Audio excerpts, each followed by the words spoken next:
ویښ شئ پښتنو، ویښ شئ.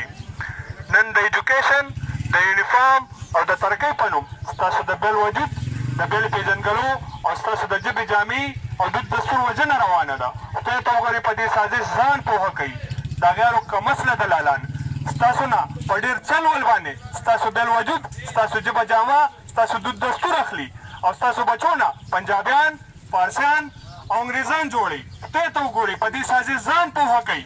ستاسو بچي ورو فارسیان ته جوړ شو، پنجابیان ته جوړ شو، انګریزان ته جوړ شو. خدای ته وګورئ، ویښ شئ، په دې سازش ځان پوهه کوي.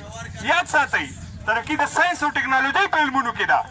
په خپله ژبه، جامه، دود دستور هېرولو کې ترقي نشته.